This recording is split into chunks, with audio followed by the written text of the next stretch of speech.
If you're watching this, you're definitely a horror fanatic and we approve. Let us know where you're from and be a part of our community. Don't forget to like and subscribe. Your support means everything. Let's start. In the fall of 2019, I lived in a narrow townhouse on the outskirts of Draymont, Illinois, with my younger brother, Ethan, and our mom. The place wasn't much: creaky floors, mismatched paint, and a tiny backyard. But it was close to the college bars, and on Saturday nights, that was all that mattered. That night started like most others. I met up with friends at a bar called the Brick House. The music was too loud, the drinks too strong, and the floor sticky with old spills. I remember laughing a lot, talking to a few strangers, guys mostly, but after a couple of hours, everything blurred into hazy flashes. One guy stood out, though. He kept hovering around our group, but I couldn't recall much about him. Just his eyes, too wide and unblinking, and his beard. I lived only a few blocks away, so when I started sobering up, I decided to walk home alone. It was cool out, that crisp autumn chill that smells like dry leaves and rain. I remember fumbling with the flower pot by the front steps, the one where we always kept the spare key. I slipped inside, locked the door behind me, and went straight upstairs to my room. No brushing teeth, no pajamas. Just collapsed onto my bed, fully clothed. My phone buzzed. A text from my best friend, Tasha. "How'd you get away from that guy?" I stared at the message, puzzled. "What guy?" I typed back. Her response came quick. "That creep who wouldn't leave you alone at the bar. He followed you out. Didn't you see him?" A strange tension began to build in my chest. I thought I'd left alone. I remembered weaving through the crowd, stepping out the door, the cold air hitting my face. But after that, nothing. Downstairs, I heard the front door open. My mind tried to rationalize. Ethan's home late again, I thought. Maybe he forgot his keys. But the moment the door clicked shut, I knew something was off. The footsteps were too slow, too deliberate. Not Ethan's hurried stomp. Another text lit up my phone from Tasha. "He left right after you." I thought he was just going home, but something felt off. I sat up, staring at the door to my room. I listened closely. Footsteps on the stairs. Heavy, uneven. Then they stopped, just outside my door. I called out, "Ethan." My voice cracked. The door creaked open an inch. No answer. I froze. My mouth went dry. The hall beyond my door was dark. I couldn't see who it was. The door shut again, softly, but no footsteps followed.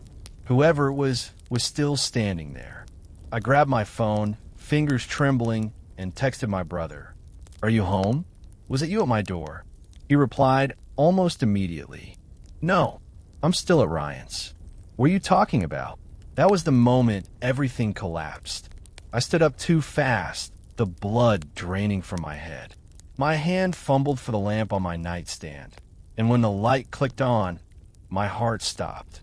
There was a man standing in the corner of my room. He was pressed against the wall, near the closet, trying to stay in the shadows.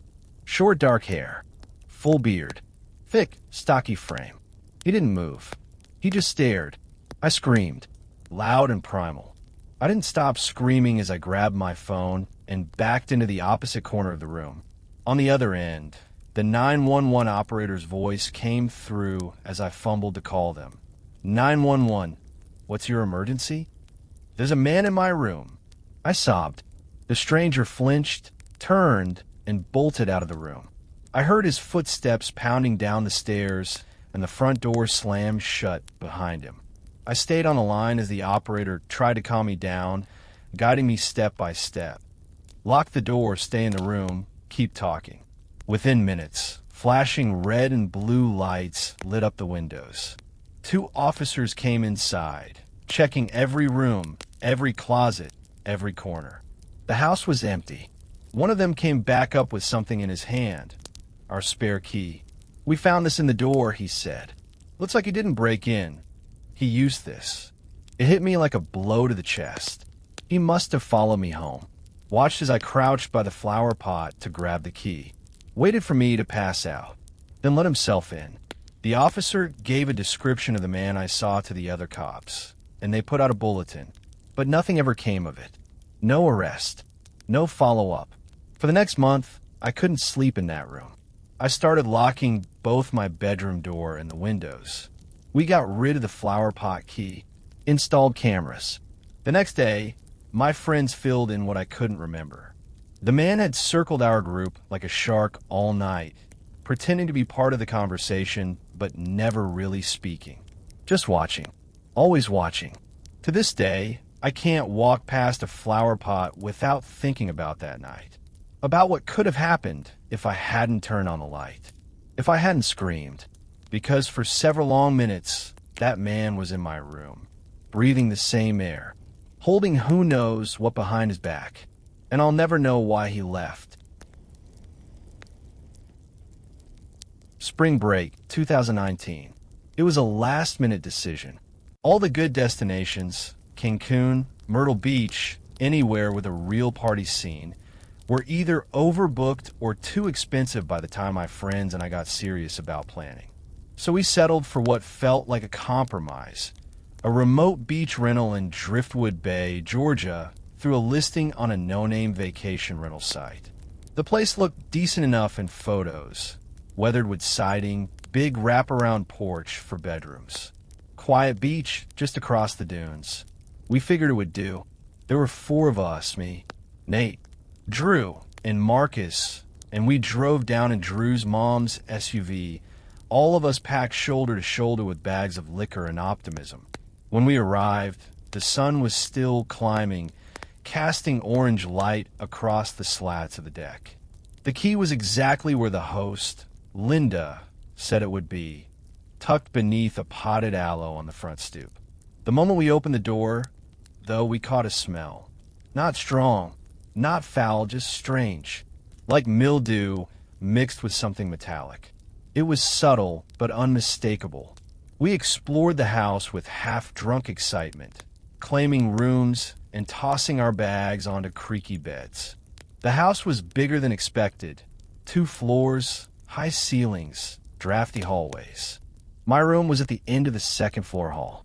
I shut the door after dropping my stuff, locked it out of habit, and joined the others outside to check out the beach. We hung out for hours, laughing, throwing a frisbee, letting the wind erase the last of winter from our skin. At some point, I slipped back inside to find a volleyball. Linda's note said sports gear was in an upstairs closet, and she was right. I found a few rackets, gloves, a frisbee, and a volleyball tucked into a mesh bag. As I turned to leave the closet, I noticed something off. My bedroom door was open. I froze, volleyball in hand. I knew I'd shut it. I was sure of it. I hadn't even been gone an hour. I went outside and asked the guys if one of them had gone into my room. Casual, try not to sound paranoid. But they all said the same thing. No, man, why would we? I let it go, or I tried to. That night, we hit a local club recommended by some surfer types we met on the beach. It wasn't packed, but the energy was good. Music pulsing, drinks flowing. I spent most of the night flirting with the bartender, taking every excuse to return for another overpriced cocktail.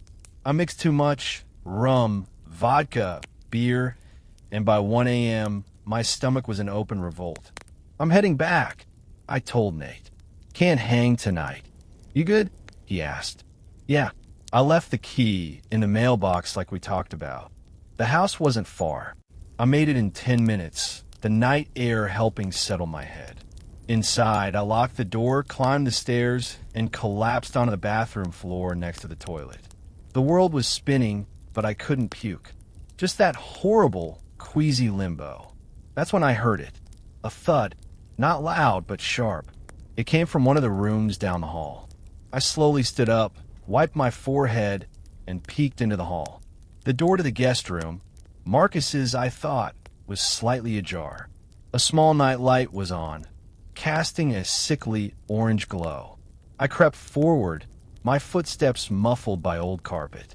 Through the narrow crack in the door, I saw someone sitting on the edge of the bed, facing away from me, completely still. "Marcus," I whispered. No answer. The man didn't move. He looked wrong. Older. Shoulders too broad. Head tilted at an unnatural angle. Then the floor creaked beneath my foot. In a flash, the figure turned, just his head snapping to the left like it was on a hinge. And through that narrow slit, I saw eyes, looking directly at me. Not Marcus. Not anyone I knew.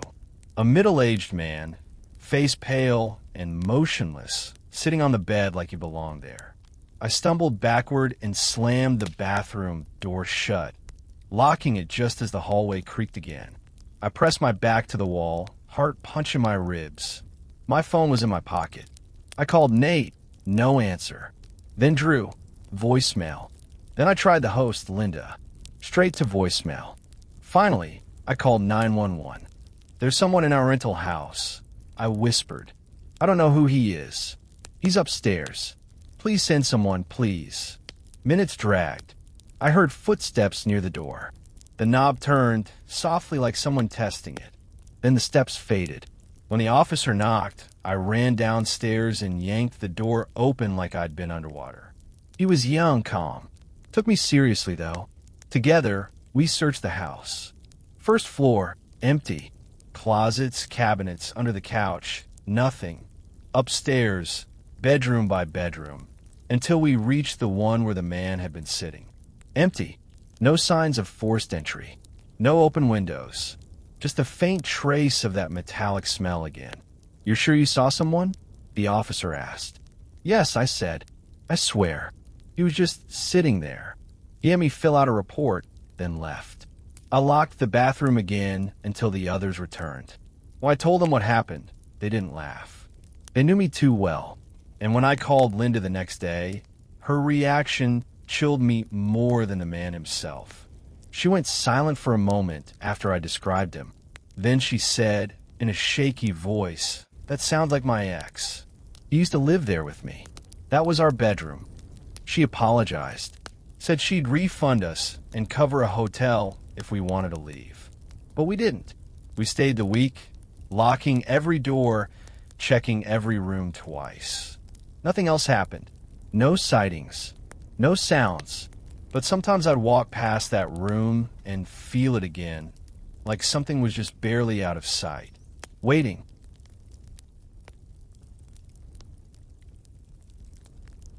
Two days before our trip to Marlow Beach, I had a nightmare that snapped me awake like a bolt of electricity.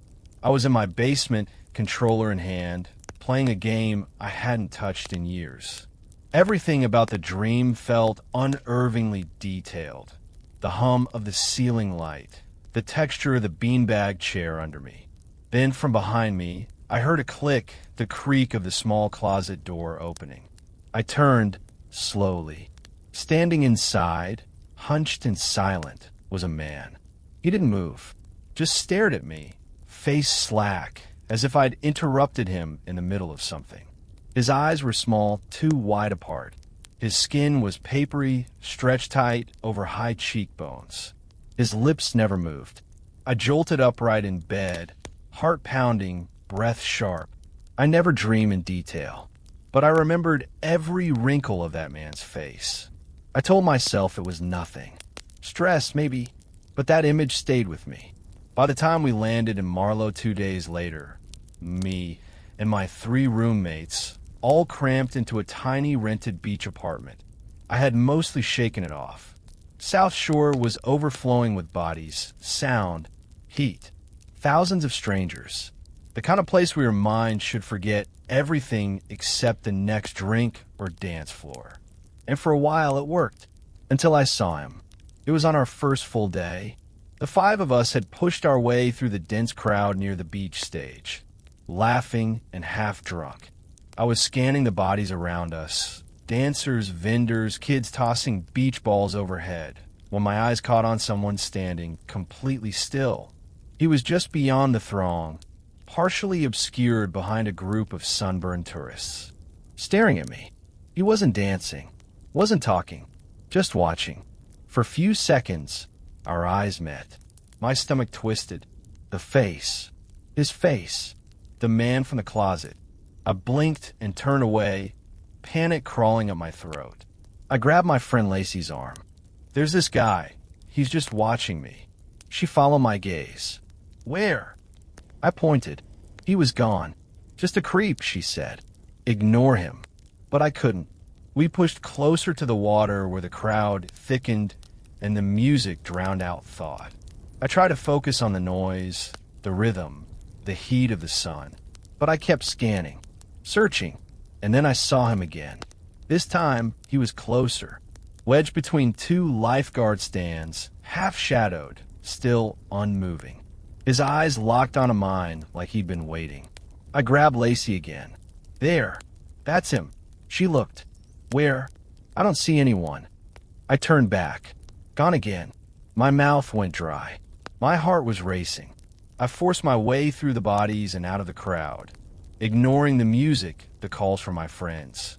I kept glancing back, expecting to see him, to find him following. But he wasn't there. I made it back to our rental, locked the door, sat on the edge of my bed with my face in my hands. And then it hit me. Not just that I'd seen him before. Where I'd seen him. The dream. The closet. I remembered every line of his face because I'd seen it up close, within reach, in a space I believed was my own. That was the same man. Not someone who resembled him. Not a vague match. The same man. I texted Lacey. She replied a few minutes later. "Didn't see anyone. Are you okay?" I went back out that evening, but he didn't appear again. He never showed up the rest of the trip. But I haven't forgotten. I've never seen him in real life before or since. But that look, those eyes, have been burned into my memory in two places now. A dream I can't forget, and a crowded beach where he stood like a static image cut from another world. I don't know what he was, but I know this. Some dreams don't stay in your head. Sometimes they follow you out.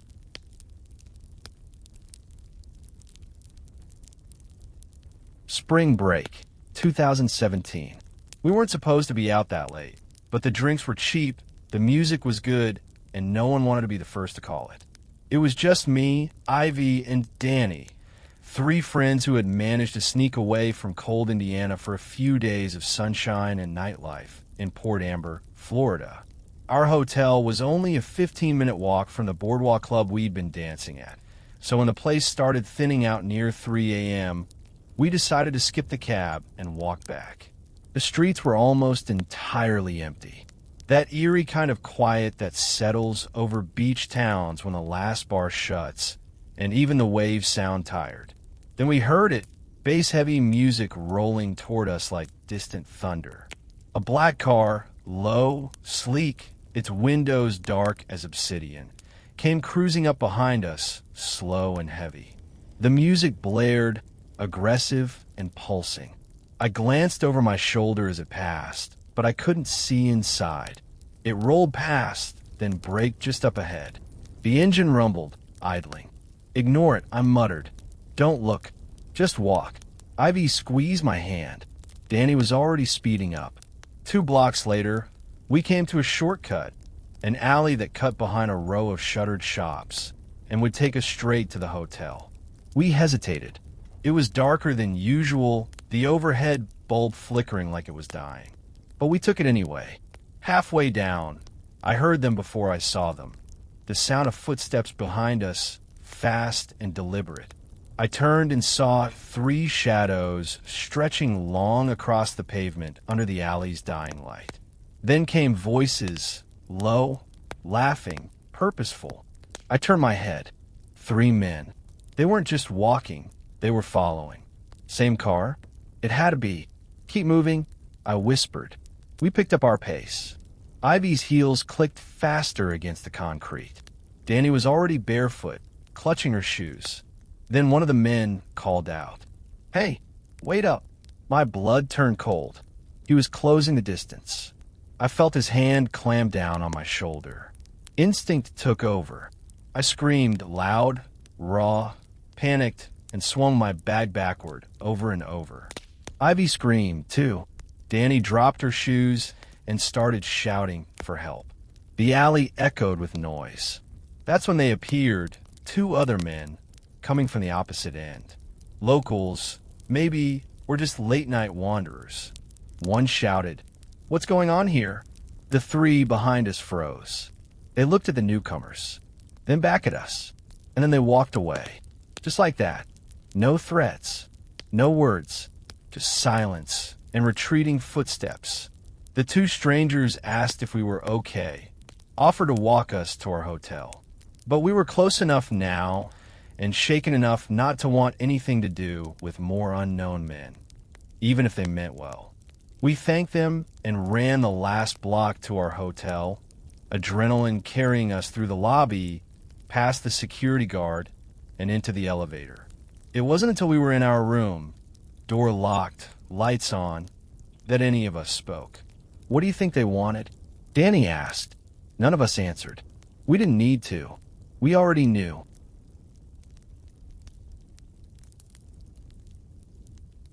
This was 2018. While most college students flocked to beaches and booze, I went the other direction, upward into the mountains. My friend Devin had a cabin deep in the Rockies, nestled at the end of a private drive near a place called Hollow Creek.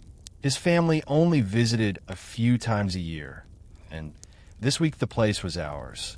We landed just before sunset, the sky bruised purple behind jagged peaks. The air was crisp and thin, the kind of quiet that presses into your ears like water. Devin's family had money. The cabin was more like a lodge. 2 floors, big windows, wraparound porch. The kind of place with antlers on the wall and a fireplace that could swallow a couch. He unlocked the door with a rusty key, and we stepped into cold, stale air. The kitchen still had a couple frozen pizzas in the fridge. That was dinner. Afterward, we sat on the leather couch with drinks, trading old stories while a snowstorm whispered against the windows. No blinds were drawn. Devin didn't bother. "Who's going to see us?" He shrugged. "Closest neighbor's half a mile that way." We stayed up late playing games. Around 1 a.m., we heard it. Thump. Both of us froze. It came from the window to our left, just one single hit like someone slapping a flat palm against glass. We paused the game. Devin stood up. I followed. Outside, the snow was still falling, the porch light illuminating only swirls of white. But something stood out on the glass. A handprint. Not our own. Not faded from inside. It was on the outside, fingers long and pressed deep enough to leave trails of melting frost. We stared at it in silence. Then Devin said, "Screw this," and disappeared upstairs. He came back down with 2 metal batons from his dad's old security stash and handed one to me. "We're checking out," he said. I hesitated. "You serious?" But he was already lacing his boots. We stepped into the snow, armed with batons and a battery-powered lantern that barely pierced the darkness. I followed Devin around the side of the house to the window. 2 sets of footprints led to it from the tree line. Not from the road, from the woods. Then we noticed something worse. The tracks went back into the trees. They hadn't circled, hadn't come from the front. Whoever or whatever had been here had watched from the woods, stepped close to the window, then retreated the same way. Devin followed the trail without hesitation. I didn't want to go, but I also didn't want to be alone in the dark. The trail led through a patch of pine trees, branches heavy with snow. The prints were deep and wide, boots, not shoes. Someone big. About 50 yards in, we reached a clearing, and there we stopped, for tall shapes stood ahead, spaced out evenly in the snow. My breath caught in my throat. At first glance, they looked like people, tall, stiff, unmoving. Devin moved closer, lantern held high. He didn't speak until he was 10 feet away. Then he turned to me and whispered, "What the hell?" They were poles. 4 thick wooden poles, each about 6 feet tall, driven into the ground in a perfect row. And each one had clothing on it. Jackets, shirts, gloves, even old shoes, strung up like scarecrows with no faces. Devin backed away first. "Let's get the hell out of here," he muttered. We didn't run, but we didn't take our time either. Back through the trees, back to the house. We slammed the door, locked it, pulled every blind, and shut off every light. Neither of us slept. The next morning, we returned, curiosity pulling us back despite everything. The snow was untouched except for our trail. No new prints. The poles were still there. But the clothing? Gone. Only the poles remained, bare, weathered, as if nothing had ever been there. We never found out who or what had come to the cabin that night. But Devin had the windows replaced with reinforced glass after that trip, and he never left the blinds open again. The face from the dream. 2 days before a trip to Marlow Beach, I had a nightmare that snapped me awake like a bolt of electricity.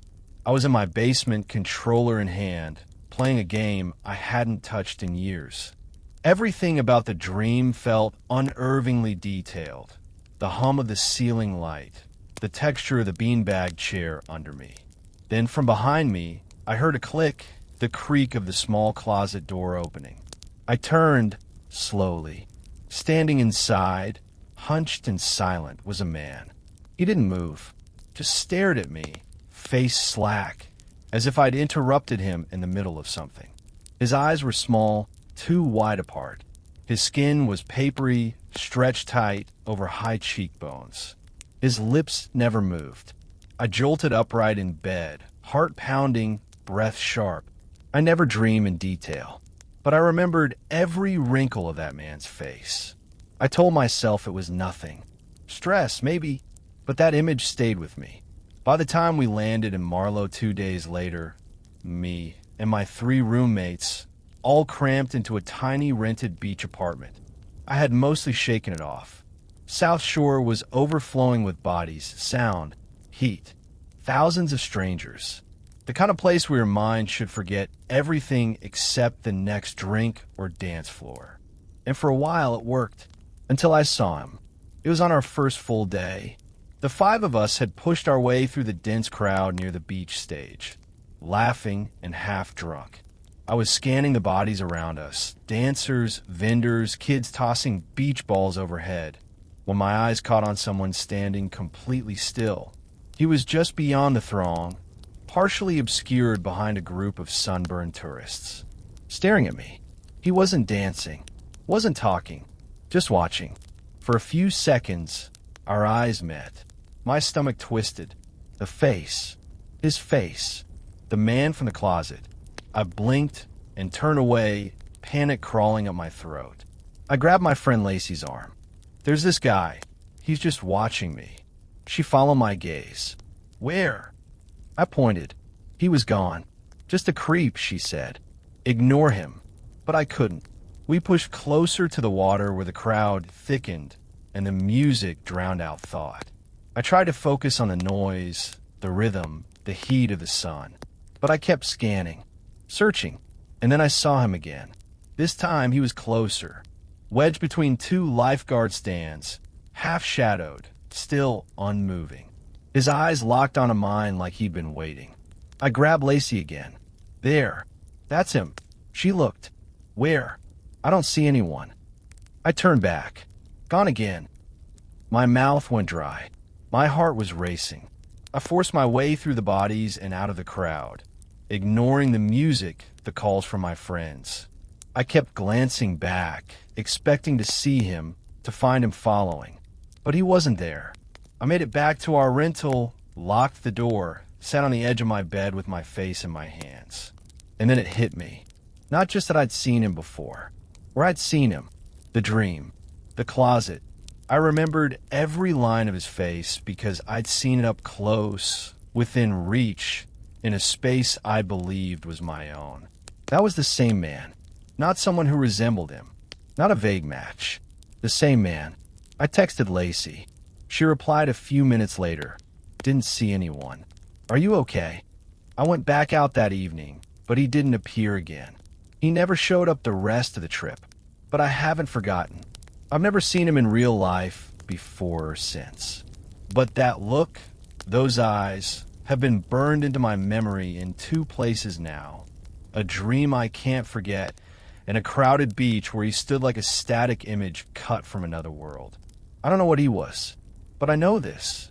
Some dreams don't stay in your head. Sometimes they follow you out.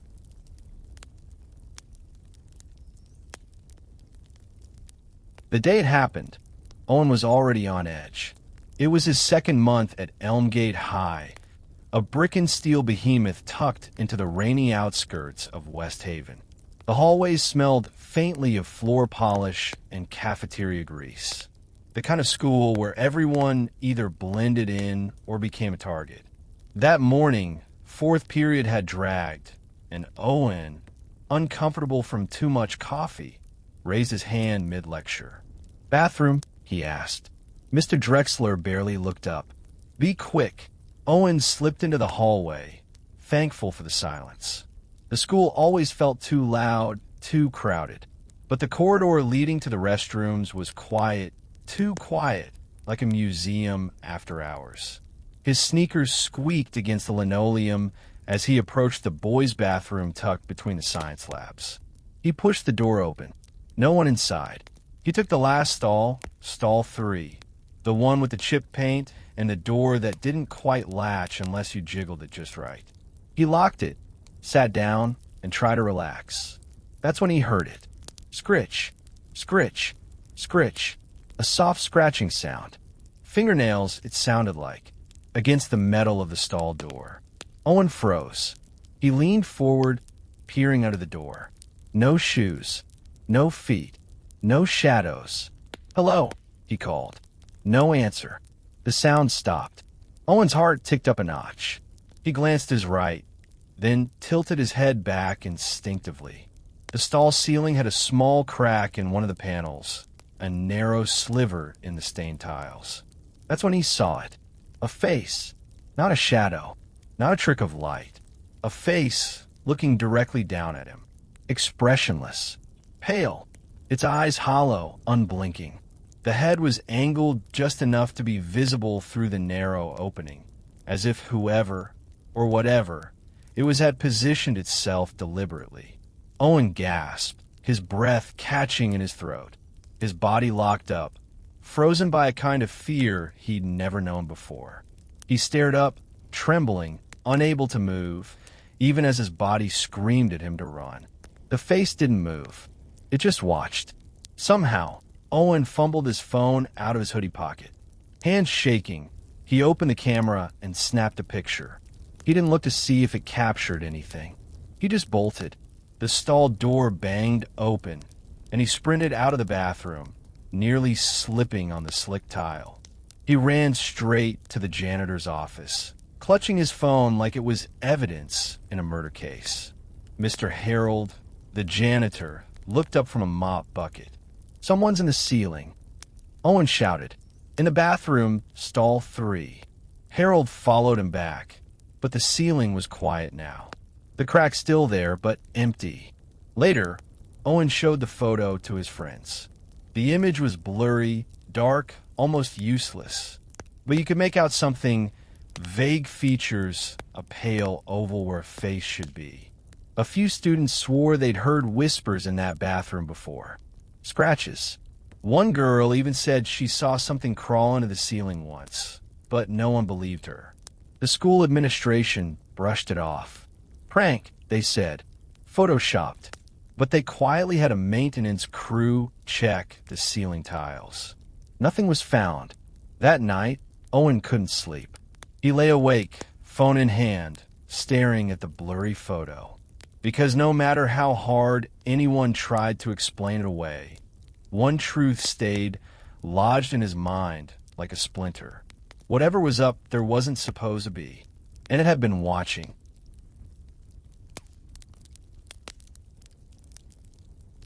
The tapes didn't come to light until after the fire.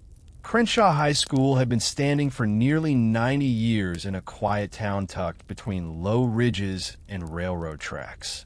Locals always whispered that the place had a strange energy. People laughed it off, mostly. Kids talked about seeing things, hearing voices. But nothing serious ever came of it, until the maintenance office reviewed the footage. It started with the lights. In a northeast hallway, near the abandoned music wing, the ceiling fluorescents began flickering violently one night. The janitor, Edgar, thought it was just a bad ballast. But when he checked the electrical panel, everything was fine. Then one of the hallway cameras, an older model facing the trophy cases, captured something worse. At precisely 2:14 a.m., the camera began to shake. Not violently, but enough to blur the frame slightly. In that haze, something appeared. A figure, roughly human height. Wispy, not walking, but floating, slow and steady, across the tile floor. It paused in front of a locked classroom door, lingered as if listening, then vanished back into the shadows beyond the stairwell. The figure wasn't translucent, not entirely. It had shape, height, shoulders, but no face, just an outline like soot in motion. They showed the footage to Principal Hayes. He didn't laugh. Instead, he called the district IT team. They checked the system. Nothing had been tampered with. And the lights in that hallway, they'd been rewired just 3 months before. As word leaked, old stories resurfaced. Teachers spoke quietly of strange shadows in the auditorium. Janitors refused to clean the basement storage rooms alone. Several had quit after being locked in without explanation. Even students had begun to notice. Whispers in the halls when no one was around. Piano notes ringing out in the middle of the night, long after the last student had left. A dark figure standing in the wings during rehearsals, only to disappear when lights were turned on. Some said the school was cursed. Others blamed its tragic past. Crenshaw had known loss, fires, accidents, even a suicide in the old bell tower. In total, 7 confirmed deaths tied to the campus. None officially linked, but all quietly remembered. The district eventually shut down the old music wing. Too many reports, too much unease, but the footage remains. Grainy, jittering, but real. The last frame captured of the figure showed it turning, just slightly, as if sensing the camera. And though it had no face, everyone who saw the clip said the same thing. It knew it was being watched.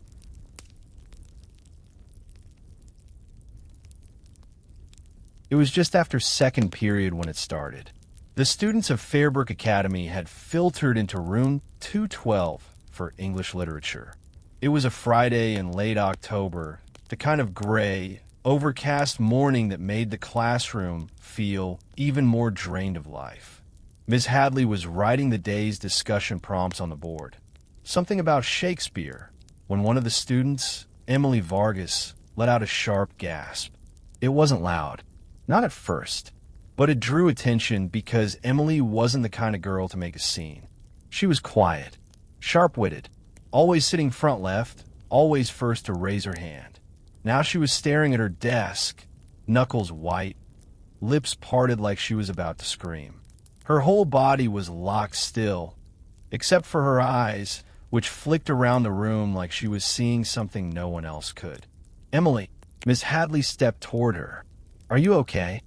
Emily didn't respond. Then came the scream. High-pitched, raw, a kind of sound no one expected to hear inside a high school. She stood up so quickly her chair crashed backward. Her eyes were wide, too wide, and glassy, her mouth trembling like she was trying to form words but couldn't. "Get back!" she shrieked. At no one. At something. Her classmates froze. Some instinctively moved their desks away. Ms. Hadley called her name again, gently this time, but Emily only backed into the corner of the room, clutching at her head and muttering, then shouting, words that didn't make sense. Foreign, guttural, not English. 2 students got up to try to calm her, but as they approached, Emily snapped her head toward them and began speaking again, but not in her voice. It was lower, distorted, like something was echoing beneath her vocal cords. Ms. Hadley, now clearly panicking, called for the office on her phone, demanding help. Students were crying.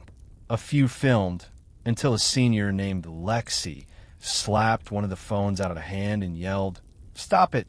Something's wrong with her." When the assistant principal arrived with 2 campus security officers, Emily collapsed. Her legs buckled, and she dropped to her knees, still muttering, still shaking. They tried to help her up.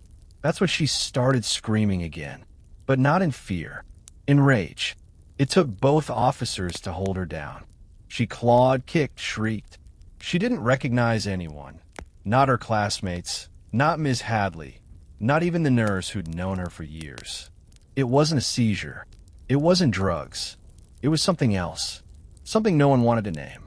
A teacher who had been called in began to pray under his breath. Later that day, the administration said Emily had suffered a mental health crisis, that she'd been taken to a private care facility, that she was resting. But in the weeks that followed, rumors spread fast. She had no memory of the incident. She couldn't recall the class, the screaming, or what she had said. But one detail slipped out, shared in whispers between teachers and passed down to students. Emily said she remembered a presence in a room that day. Something tall, standing in the back, watching. No one else had seen it, but a few students swore they felt it. Like the air had dropped 10 degrees. Like the lights had flickered for just a second. Like something had come into the room with them and left through her.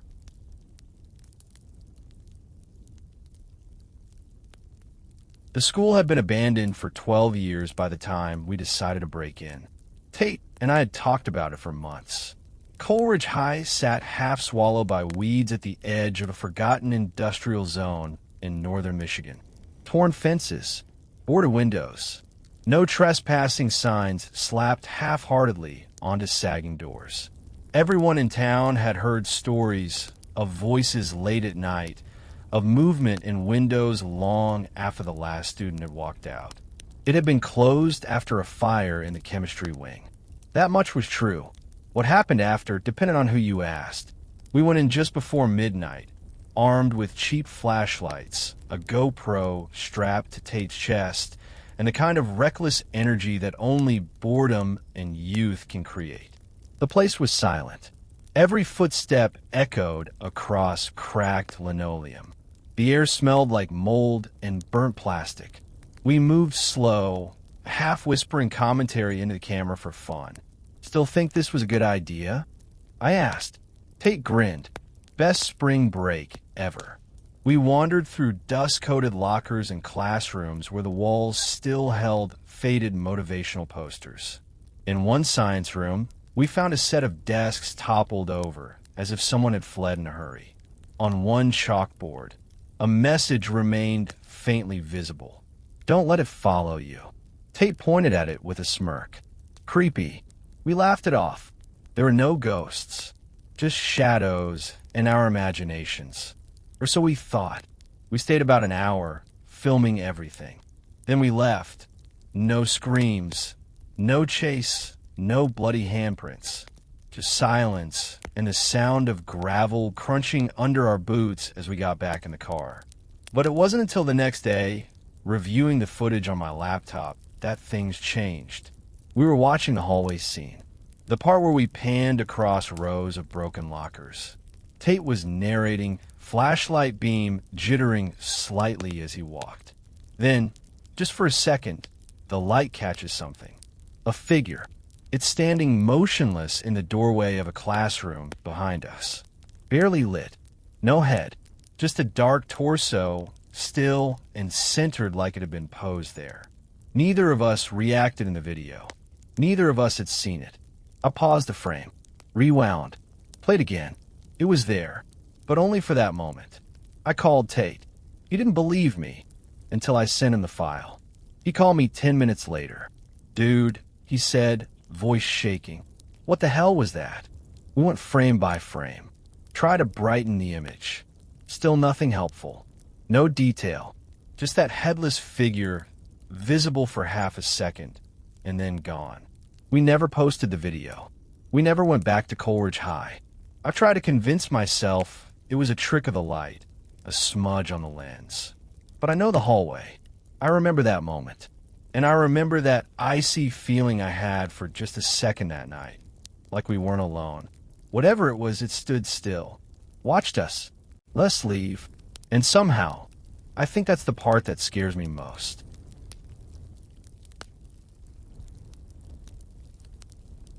It happened during one of the coldest nights of the year. Isaac was the night custodian at Marlin Ridge School for the Arts, a quiet, ivy-covered campus nestled in a snowy corner of Massachusetts. It was January, bitter, bone-deep winter. Most nights, Isaac worked alone, finishing his shifts just before sunrise, when the world was still frozen and silent. Lately, though, something had been bothering him. It started small, odd noises in the hallways when no one was around. Not the building settling, not rodents, more like whispers, soft shuffling, a metallic tap here, a thud there, coming from the walls, from the vents. The teachers had started to mention it, too. Murmurs about hearing movement behind the walls of the art studio. One said she heard giggling in the bathroom when it was empty. Another swore she caught a flicker of movement behind a supply cabinet vent, like someone was watching. The administration waved it off. Old pipes, they said. Drafts. But Isaac knew the sound of buildings breathing. This was different. One night, around 2:30 a.m., he went down to the lower level to grab a replacement drill from the supply closet. As he crossed the hall, he heard it again. Tap, tap, tap. Not random. Rhythmic. Deliberate. Coming from the large vent grate beside the custodial office door. He paused, turned his head, and listened. The tapping stopped. Then, a sharp scrape, like fingernails dragging against metal. Isaac stepped closer. And then, suddenly, movement. Something shifted behind the slats. A faint rustle of fabric. The sound of someone trying to hold their breath. He dropped the tool bag, yanked the small driver from his belt, and began unscrewing the panel, fast before whatever was behind it had a chance to retreat. The last screw clattered to the ground. Isaac grabbed the edge of the panel and pulled. What came out hit him hard. A man, thin, filthy, wild-eyed, lunged from the vent, crashing into Isaac and sending both of them tumbling to the floor. He smelled like mold and copper and something even older. Isaac, dazed, acted on instinct. He grabbed the flashlight from his belt and swung. Crack! The intruder collapsed with a groan. By the time police and paramedics arrived, the man was unconscious. He was taken to the hospital.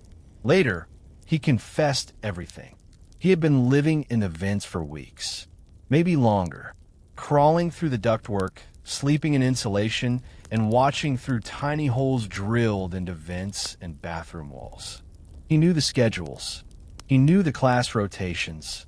He knew where the students changed, where they washed their hands, where they bent over their easels to paint. The staff had never suspected a thing. When asked why, he said simply, "I like the quiet, and I like the view." There had been holes in 6 bathrooms and 2 locker rooms.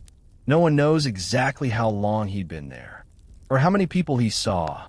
But even now, months later, some teachers claim they still hear things in the walls. Scratches, breathing, and Isaac, he doesn't work nights anymore.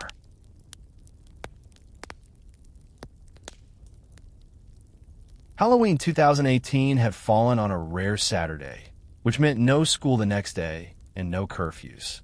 So, my friends, Rory, Dex, and Zane, and I were determined to squeeze every piece of candy out of our small coastal town. Downtown Edgewater was the best place for it. The houses were close, the decorations were always over the top, and there were swarms of kids in every direction. But by 10:30 p.m., the streets had thinned.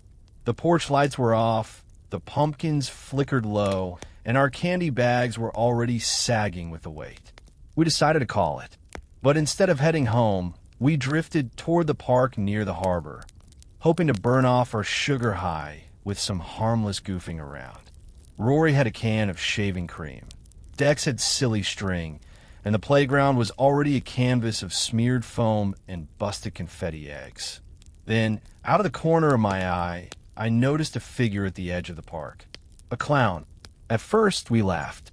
It looked ridiculous, some thrift store mask with a twisted painted grin. But as it came closer, walking at an unnatural, deliberate pace from the fog-draped road, I realized I'd seen that clown earlier in the night, just standing motionless across the street as we hit a few houses on Laurel Drive. Now there were two of them. The second clown was taller, gaunt, and wore a stained white jumpsuit. Worse, the first one was carrying something long, like a broken broom handle or a piece of rebar sharpened to a point. None of us were laughing anymore. "Don't wait," Zane muttered. "Just go." They charged. We scattered in different directions across the empty park.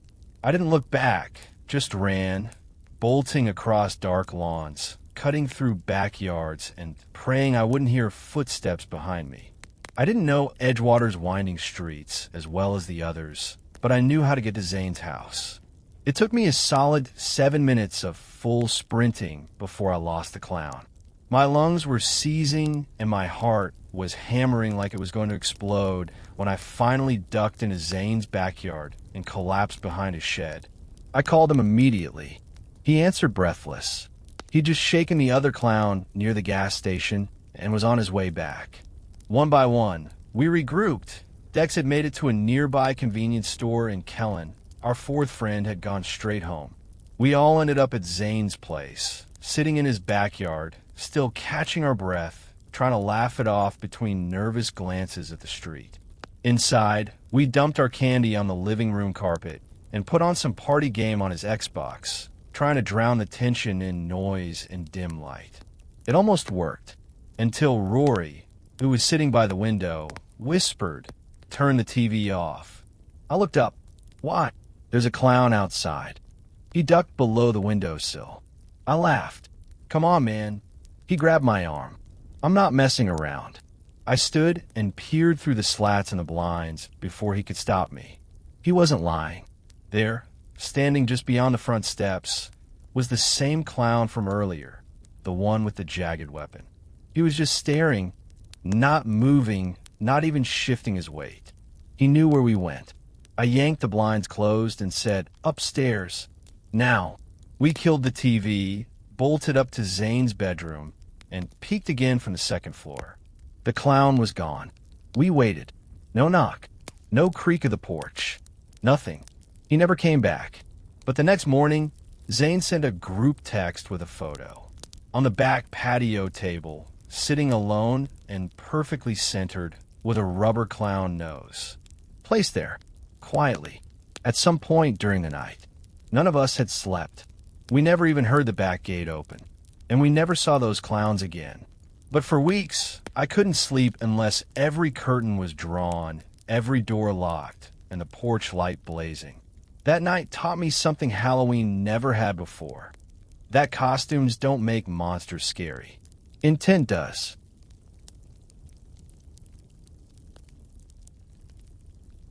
It was Halloween night, and I was the last one in the house. My younger cousins were out trick-or-treating with my aunt and uncle. My parents were at a community Halloween event. I didn't have any plans. My friends were all at parties, and I wasn't really in the mood, so my parents asked me to stay behind and hand out candy. We lived in a small cul-de-sac in the sleepy town of Marlow Springs. Not many trick-or-treaters came around, maybe a few kids early in the evening, but mostly it was dead quiet. Our street just didn't have the energy the other neighborhoods had. I was sprawled on a living room couch with a fleece blanket and a giant plastic pumpkin full of candy at my feet. A horror movie played on the TV, something older and campy, just enough to distract me from how quiet the house was. Every time the doorbell rang, it startled me, but I got up, smiled, and handed out candy. Most kids came in groups, all giggles and glow sticks, but around 9:45 p.m., the doorbell rang again. This time it was one person, alone. A boy, maybe my age or slightly younger, stood there in a tattered black hoodie and a faded mask. Not a ghost face mask, but something close. A smooth, blank expression with black circles around the eyes and an exaggerated stitched smile. Like a mask you'd find crumpled at the bottom of a thrift store bin. He didn't speak, just held out a pillowcase, thin from use, sagging with only a few pieces of candy. "Rough night," I joked. No answer. I gave him a big scoop of Butterfingers and peanut butter cups, my mom's usual picks, and offered a smile. "Happy Halloween." He turned and walked away slowly, without a word. I watched him for a second, unsure if he was just shy or something else. But I eventually closed the door, shrugged it off, and went back to the couch.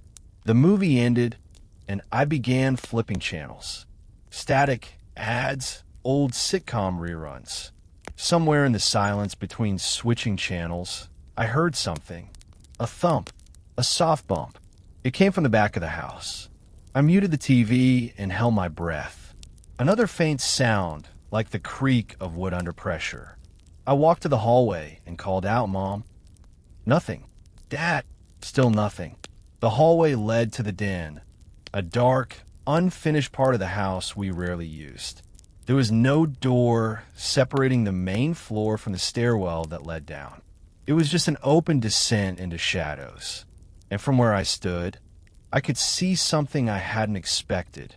The back door was open, wide. Cold air slipped in around my ankles, and the curtains flapped lightly from a breeze. I stared, frozen in place. My mind reeled. Had I forgotten to lock it?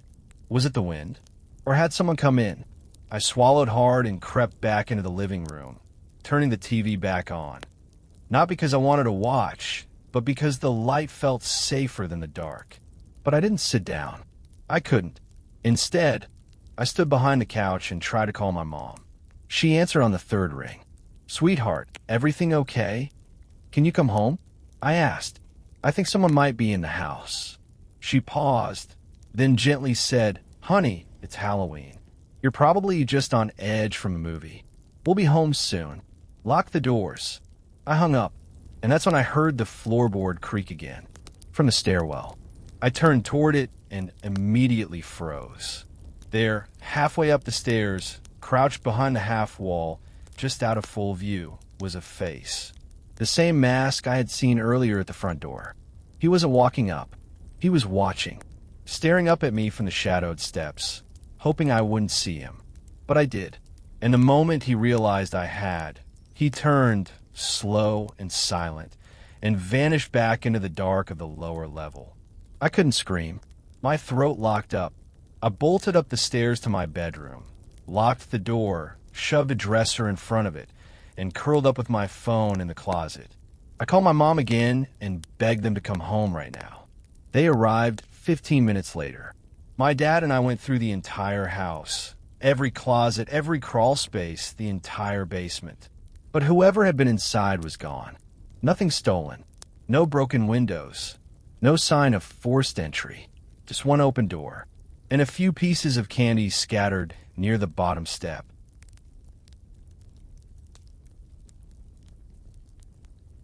Halloween night, 2017. I was in 8th grade. My older brother, Caleb, was hosting a wild college party at our house. He made it clear I wasn't welcome, so I had my own plans. One last round of trick-or-treating with 2 of my closest friends, Dom and Ray. We told ourselves it would be our final year, going door to door. We were outgrowing the costumes and the corny decorations, but the night still had magic, especially in our little neighborhood in Gray Shore. Kids in flashing light-up shoes roamed from porch to porch, and pillowcases filled steadily with candy. By the time it was dark, we had already dumped 2 bags each at our houses and had gone back out with fresh ones. But it was getting late. Most porches had gone dark, and candy bowls sat empty.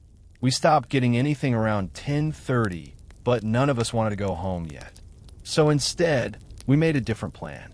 We headed toward the edge of town, toward Morris Hill, a street that hadn't seen life in years. And at the end of Morris Hill was the Hollow House. Everyone in Gray Shore had heard of it. 20 years ago, A child died in that house. An accident that tore a young couple apart. The wife left. The husband stayed behind until he took his own life. No one bought the house. No one could. It was boarded up, fenced off, and swallowed by overgrowth. Perfect for Halloween. It loomed at the end of the road like it had risen out of the soil. Taller than it should have been. Darker. The black iron fence around the front yard had rusted and bent in places. We climbed over it and slipped behind the hedges into the backyard. The rear door was held shut by an old table wedged up against it, like someone had tried to keep it closed with furniture. But together, we moved it, slow, careful not to make noise. The door had no knob, just a hole where one should have been. Inside, it smelled of dust, rot, and damp wood. The air was thick, like it hadn't moved in years. Our flashlights cut through the blackness, revealing a small den with warped floorboards and peeling wallpaper. "This place feels wrong," Ray whispered. We moved through the house, lighting every corner we passed. In the kitchen, a decades-old fridge stood open and moldy. It reeked of sour plastic and decay. Old cartons of orange juice and milk sat rotting on the shelves. We backed out fast. The living room had this weight to it. Pressure. The kind of quiet that presses against your ears. Our flashlights swept across shattered picture frames and dusty furniture shrouded in sheets. That's when Dom pointed up. In the ceiling above us was a gaping hole. A section of drywall had collapsed, exposing the upper floor.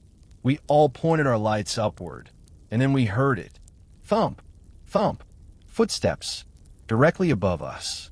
I stopped breathing. We killed the lights. My heartbeat pounded in my throat. "That's someone," Ray whispered, terrified. "Someone's up there." Dom didn't hesitate. He whispered, "I'm going." "No way," I said, grabbing his sleeve. "We should go now." But he slipped away and took the stairs up into the dark. Ray and I stayed below, rooted to the living room floor. We heard Dom's footsteps above us, slow, deliberate. Then they stopped directly over our heads. We stared up at the hole in the ceiling. A figure stood there, not moving, just looking down. "Dom," I whispered. No answer. My flashlight trembled in my hand, and I didn't want to aim it. I didn't want to know. But before I could move, footsteps came from the stairwell behind us. Ray and I spun around and lit up the stairs with our flashlights. Dom stood there, halfway down the steps. We looked back up at the hole. Whoever was standing there wasn't him. I screamed. Ray yelled, "Go!" and we ran, shoving open the back door and bolting into the night.